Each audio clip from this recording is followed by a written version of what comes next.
Usually the way it goes is we get in touch with game developers and publishers, they have a look at our YouTube channel and they send us a code to cover their games. In this case, with Mirror's Edge Catalyst being an EA game, there's just no way they would send a code to a channel as small as us, but we still got access to their beta thanks to my friend and longtime viewer of the channel, Amp, also known as Amputate. He's the guy with the PC Master Race avatar leaving comments all the time. Thing is, he didn't send me a PC code. The Master Racist actually sent me an Xbox One. Come to the dark side. All joking aside, big thanks for the access, Amp. And ironically enough, the big lesson I'm taking from Mirror's Edge Catalyst is that I'm definitely buying the PC version. The game runs at 60 FPS on the Xbox One, which at this point I was just ready to believe it was an impossible feat. But although it's not impossible, at what cost does this frame rate come? Because I don't think this game looks good at all. The resolution is particularly low. I don't even think this is 900p anymore. Anti-aliasing is pretty bad, ambient occlusion, shadows, it's just not a good looking game at all. I mean, look at this dude's face! I'm pretty sure I've seen better faces on the 360. And you might say that graphics don't matter, it's all about the gameplay, but I call bullshit on that. We all love to be dazzled and impressed by graphics, so when we play something that was shown like this on the trailers, but actually looks like this, I can't help but feel a bit disappointed. And the 60 FPS isn't even that solid, it fluctuates all the time. There are no massive drops, but the constant fluctuation makes the experience kinda jarring. Maybe if my name stopped jumping all over the screen, the frame rate could get a little better. And sure, it's a beta, they might fix it in the future, but will they really?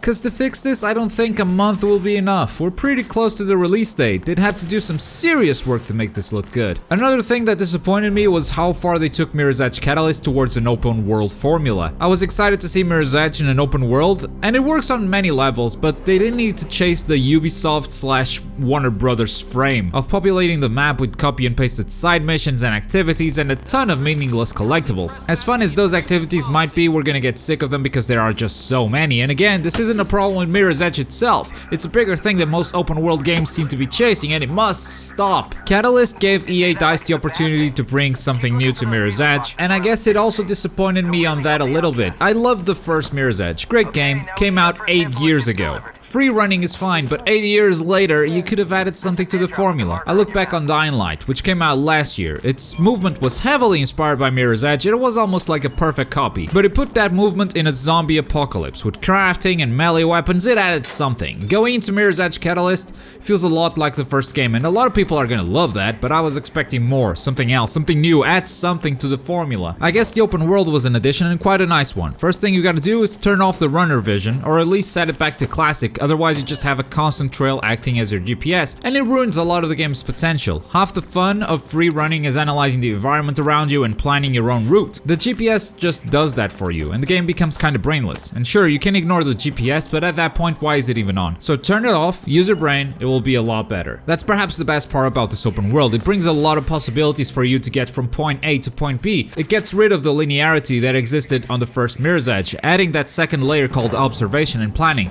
And that was perhaps my favorite bit. There's also a lot of potential within the main missions. There was one in the beta that had you infiltrating a building, you ride an elevator while holding onto it. They kinda tease a stealth scenario, but there doesn't seem to be any stealth system in the game, which once again, maybe that was something they could have added, but oh well. Yeah, some story stuff happens in the mission. The environment was interesting because it was inside an office, which breaks away from the traditional rooftop running sequences. It was fun. Story-wise, I'm not feeling too optimistic though. I always thought Faith was a mysterious character, and the fact that we're getting into a prequel, getting to know her origin story sounded promising, but this game suffers from the AAA syndrome, where every character has to feel generic so even idiots can understand what's going on. I came away from the beta not caring about any of the characters I encountered, and that seems to be the treatment this story is getting. Generic archetypes all around. Combat felt very dull as well. You just tap X until an enemy is knocked out, or you press Y for a heavy hit that throws them off balance. And if they're shooting you, make sure you don't stop running. The running away from bullets and guards is very fun. Hitting them off wall jumps just to get them out of the way and keep running is really well done. But when the game wants you to stop and fight, it just doesn't have a good fighting system in place. I came away from the beta having very low expectations for Mirror's Edge Catalyst, but I bet a lot of people will enjoy it. it, because all they wanted was more Mirror's Edge, and that's what this is. Catalyst does everything the first game did, even better, be it running, the combat,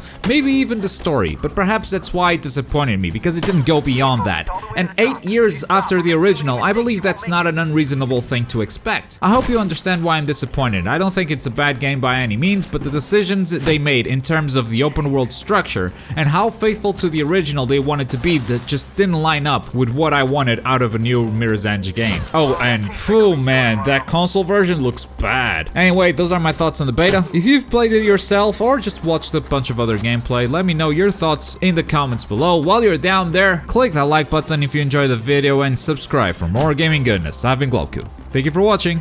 Bye. You got good flow. Keep it up.